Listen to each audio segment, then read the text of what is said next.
And for more on that, let's go to Dalia Fahmy, who joins me now from New York. She's a professor of international relations at Long Island University. Dalia, great to have you with us again. Many analysts are saying at this point that total denuclearization is not likely. What are your thoughts? Absolutely. So let's just take a step back. If you remember, it was just a month ago that Kim Jong-un actually passed the DMZ and went into South Korea with that really famous handshake. And it seemed that there could be an era of a new dawn coming in. However, it's not clear that the United States, North and South Korea understand or have a similar understanding of what denuclearization is. Now, what we have to understand is that according to a Pentagon report here in the United States, that nuclear weapons are central to the North Korean strategy of the survival of the King family dynasty. And so denuclearization meant one thing when it was possibly displanting some plants. But when the President Trump says complete denuclearization, and when National Security Advisor John Bolton says there's going to be a Libya model, where, as in what happened in Libya, former deceased President Muammar Gaddafi gave up all nuclear weapons, it's not clear that that's what North Korea was understanding. And so that's why we saw the really heavily worded statement coming out of North Korea.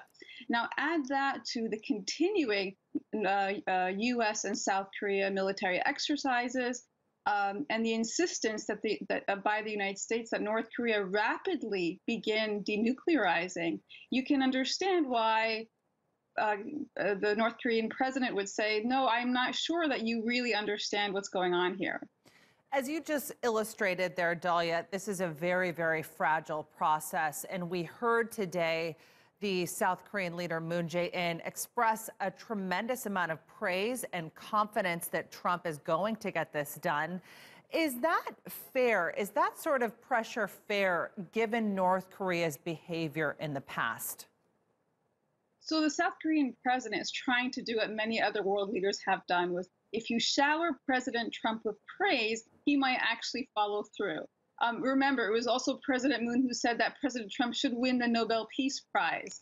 But it's not clear that that's going to be enough in this regard. What South Korea really wants is this summit to be held, and it wants it to be successful. It wants to end the 65-year Korean War, have a denuclearized North Korea, peace on the entire peninsula, and a normalization of U.S. and North Korean relations. And here we are, just a few weeks after that meeting, when there is not just no normalizations, we can't agree on a common language.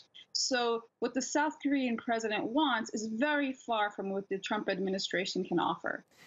And talk to me a little bit about the comments that President Trump made today. I mean, analysts are seemingly saying that he's tempering expectations a little bit and trying to maybe avoid what could be an embarrassing political display with the North Korean leader.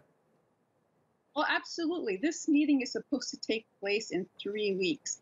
And so when he says that North Korea may not be living up to some expectations, what he's trying to do is backtrack on his commitment of having this large successful summit, and saying that the ball is in North Korea's court. Now, North Korea did a very smart ploy, which it said, why doesn't everyone come and international media come and look at the dismantling of one of our plants? Now, some reports say that this was a plant that's already been inoperational. It's already been dismantled. And so what we're starting to see is a PR game done by world leaders that is leading to not just increasing instability, but increasing uncertainty on what the world leaders understand the future to hold.